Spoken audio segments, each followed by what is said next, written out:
Some typical problems here. First, a car of mass 1000 kilogram accelerates uniformly from rest to a velocity 54 km per hour in 5 seconds. Calculate its acceleration. Second, its gain in kinetic energy. Third, average power of the engine during this period. Neglect friction. यहाँ जो data इस numerical में given है वो हम write down करें तो it is given that car of mass 1000 kg. Again initial velocity initial. तो इस इक्वेशन में डाटा गिवन है या जो क्वेश्चन है न्यूमेरिकल है उसके बेस पर जो हमने यहाँ डाटा एक्सट्रैक्ट कर रखा है. मास है 1000, यू है 0 क्योंकि इसने लिख रखा है start from rest. u equal to 0, v equal to 54 kilometre per hour और ये रेस्ट से 54 किलोमीटर पर आवर की वेलोसिटी गेन करती है in 5 second. t equal to 5 second, duration 5 second है. Here it is given that we have to evaluate acceleration. Acceleration A, gain in kinetic energy and average power during this period. Now acceleration A equal to v minus u by t. v 54 kilometre per our है, इसको metre per second में हम अगर convert करेंगे तो it will be equal to 15 metre. 15 minus u initial velocity 0 upon t 5, it will be equal to 3 meter per second square. No problem here. Acceleration is simply calculated. Now second, gain in kinetic energy. The gain in kinetic energy final minus initial ऐसा होता है, but here initial kinetic energy is 0 because body is at rest initially. Therefore gain in KE will be equal to half mv square. Now half mass 5 and velocity 15 into 15. It will be equal to half mv square. मास ये है 1000 kg, not 5. 5 is the time. 5 second is the half mv square. It will be 500 into ये 225. ये हो जाएगा आपका 500 into velocity. आज solve करो तो ये हो जाएगा गेन इन के equal to 500 into 225. Now it will be equal to 1125 joule. इसको हमने जूल में कन्वर्ट कर लिया. अब इसको किलो जूल में भी कन्वर्ट करते हो, 1000 से डिवाइड कर दो तो ये हो जाएगा 112.5 किलो जूल. लेकिन जूल में रहने दो तो यही वैल्यू होगी. Average power, third one was average power equal to, power क्या होता है तो kinetic energy gain upon time. K gain upon time. Now kinetic energy gain तो ये average power equal to 112500 upon time 5. इसको सॉल्व करो तो ये आंसर आएगा. इसको सॉल्व करोगे तो ये आंसर आ जाएगा 22500 जूल पर सेकेंड और वाट. ये है इसका फाइनल आंसर. सेकेंड न्यूमेरिकल, ये जो क्वेश्चन है ये आपके क्वेश्चन का ही पोर्शन है. एक स्प्रिंग है, उससे ये कोई अरेंजमेंट लगा हुआ है जिससे एक एंड स्प्रिंग की रिजिड सपोर्ट के साथ अटैच है, दूसरे एंड पर ये एक प्लेट लगी हुई है. ये ब्लॉक है और ये ब्लॉक 15 मीटर पर सेकेंड से इस डायरेक्शन में टुवर्ड्स स्प्रिंग मूव कर रहा है. इस ब्लॉक का जो मास है वो 5 kg है। अब इसने कह रखा है क्वेश्चन में, इस सिनेरियो के बाद जो क्वेश्चन लिखा है वो ये है, if the spring constant of the spring is 250 newton per metre, find the maximum compression of the spring. कह रहा है कि अगर जो स्प्रिंग कांस्टेंट या फोर्स कांस्टेंट होता है वो 250 न्यूटन पर मीटर है, तो आपको मैक्सिमम कंप्रेशन बताना है कि ये जो ब्लॉक 15 मीटर पर सेकंड से इधर मूव करेगा तो वो इस स्प्रिंग को कितना कंप्रेस करेगा। इसके लिए conservation of energy, kinetic energy of mass must be equal to elastic potential energy of spring. K of mass must be equal to PE of spring. उसी को इलास्टिक पोटेंशियल एनर्जी या simply potential energy भी बोलते हैं। तो ना half mv square will be equal to, अब spring के लिए एनर्जी हमने कैलकुलेट कर रखा है, तो ये होता है half kx square. Half half cancel हो गया तो ये आ जाएगा, अपने x फाइंड करना है, हाफ हाफ कैंसिल हो गया, x square equal to mb square by k, x square equal to mb square by k। Now x equal to under root m b square by k और v under root m by k। Value put करेंगे तो ये आ जाएगा x equal to under root, mass 5 kg है given है, velocity 15 into 15 metre per second है, और जो फोर्स कांस्टेंट है वो है 250 newton per metre. K equal to F by X होता है या F equal to K X होता है, तो ये फार्मूला होता है। अब यहाँ से इसको हम सॉल्व करें तो ये 50 और ये 50 हो जाएगा, तो ये हो जाएगा 5 3 जा 10 2 जा 3 ना अंडर रूट 9 बाई 2, तो ये आ जाएगा अंडर रूट 9 बाई 2 और x equal to 3 by root 2, ये हो जाएगा। और ये सब कुछ SI में है तो इतना मीटर में ये आ जाएगा, its unit will be metre, क्योंकि सारे जो इंफॉर्मेशंस हैं वो हमारी SI में गिवन है।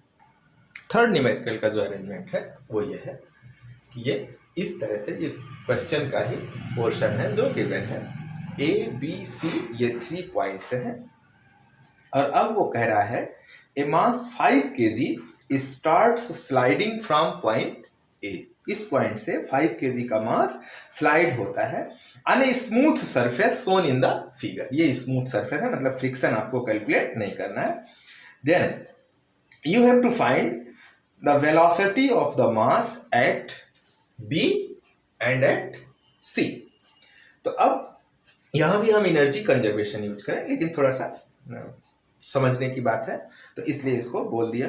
Now loss in potential energy, loss in PE must be equal to the gain in KE, क्योंकि हम जानते हैं कि जो पोटेंशियल एनर्जी होती, जो एनर्जी होती है वो एक फॉर्म से दूसरे फॉर्म में कन्वर्ट होती है। तो यहाँ ये टॉप पर है तो इसके पास पोटेंशियल एनर्जी है, जब ये स्लाइड डाउन करेगा इस स्मूथ सरफेस पर तो इसकी पोटेंशियल एनर्जी लॉस होगी और इसकी जो वेलोसिटी फिर इंक्रीज करेगी तो काइनेटिक एनर्जी गेन होगी। तो अब हम पॉइंट बी के लिए कैलकुलेशन बना रहे हैं कि पॉइंट बी पर वेलोसिटी क्या होगी। नाउ लॉस इन पीई, तो लॉस इन पीई क्या हो जाएगा, mg h1 minus h2, h1 तो ये 5 मीटर गिवन है और h2 आ कहाँ रहा है तो ये 2.5 मीटर पर आ रहा है, equal to gain in kinetic energy. तो चूंकि ये इस पॉइंट पर जो काइनेटिक एनर्जी होगी वो हो जाएगी half m B square B. यहाँ कोई काइनेटिक एनर्जी है ही नहीं, वो यहीं से स्लाइडिंग स्टार्ट करता है, इसलिए इनिशियल कोई काइनेटिक एनर्जी है नहीं, इसलिए जो भी उसकी फाइनल काइनेटिक एनर्जी होगी वही गेन काइनेटिक एनर्जी हो जाएगी, क्योंकि इनिशियल काइनेटिक एनर्जी 0 है। इसको जब सॉल्व करेंगे तो ये आ जाएगा m गिवन है मास 5 kg, 5 इंटू 10, और ये आ जाएगा 5 माइनस 2.5, तो 2.5 equal to half m into v square B, मतलब वेलोसिटी एट पॉइंट बी। ये सॉल्व करोगे तो ये हो जाएगा, इधर आ जाएगा 5 से 5 कैंसिल हो जाएगा और ये 20 हो जाएगा, 20 से इसको मल्टीप्लाई करोगे तो ये हो जाएगा 20 into 2.5 equal to v square B, 50 equal to v square B.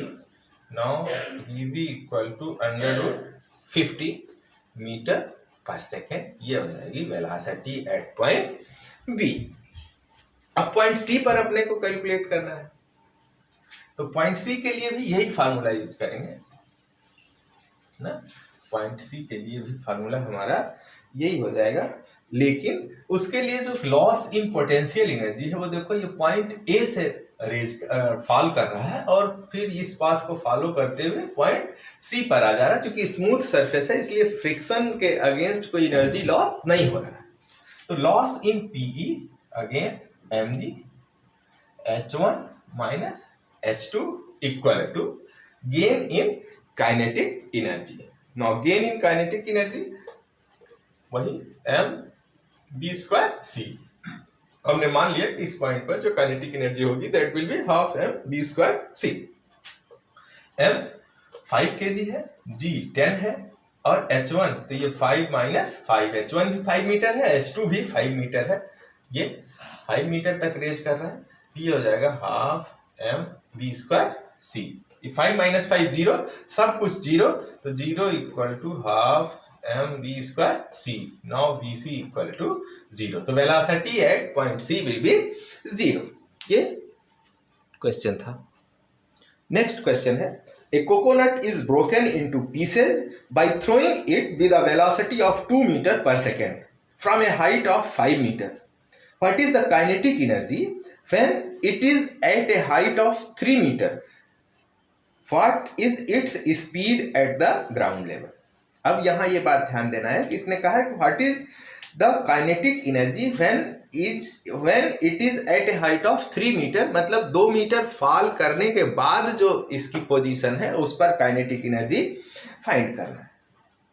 तो इसके लिए जो डाटा गिवन है वो है initial velocity u equal to 2 metre per second given है, और हाइट इसकी जो है वो है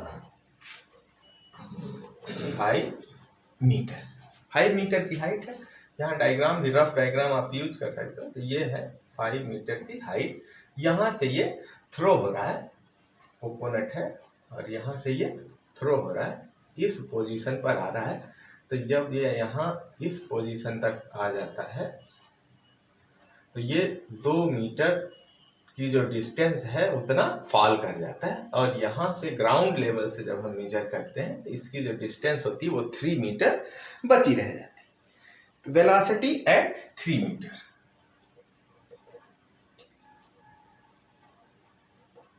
अब वेलोसिटी एट 3 मीटर, तो इसके लिए हम यूज करें थर्ड इक्वेशन, तो वो होता है b square equal to u square plus 2gh, और यहाँ h जो है वो हमारा 2 मीटर हो जाए क्योंकि ये 2 मीटर की डिस्टेंस फॉल कर रहा है। तो वेलोसिटी एट 3 मीटर से it is b। Now b square equal to under root u square plus 2gh। Value put करो जो भी नॉन वैल्यूज है, तो u square initial velocity 2 metre per second है, ये 4 हो जाएगा, प्लस 2, g की वैल्यू 10 है और h की वैल्यू 2 है। v इक्वल टू हो जाएगा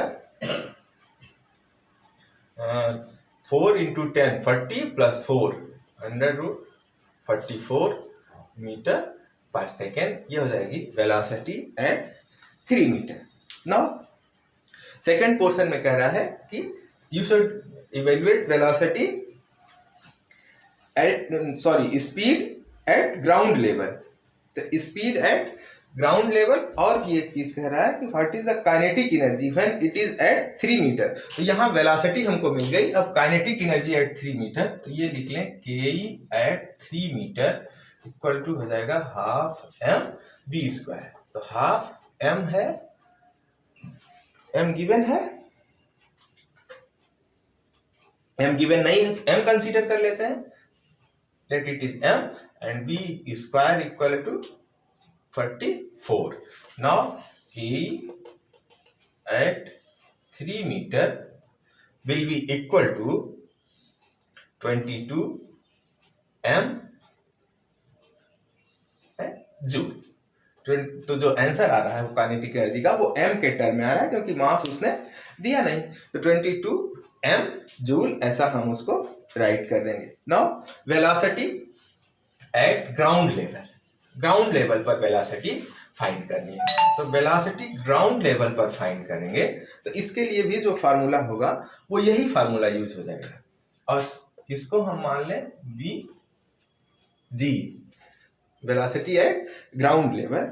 इसके लिए जो फार्मूला है वो हो जाएगा b g equal to under root initial velocity again 2 metre per second, तो ये 4 हो जाएगा, प्लस 2 इंटू जी 10, और ये हाइट, अब जो हाइट होगी वो टॉप टू बॉटम मतलब 3 + 2, या जो टोटल हाइट थी वो 5 मीटर होगी, तो ये जो हाइट होगी वो 5 हो जाएगी, और ये हो जाएगा बी जी मतलब velocity at ground level, it will be equal to 4 + 100, तो 104 मीटर पर सेकेंड। ये हो जाएगा फाइनल आंसर।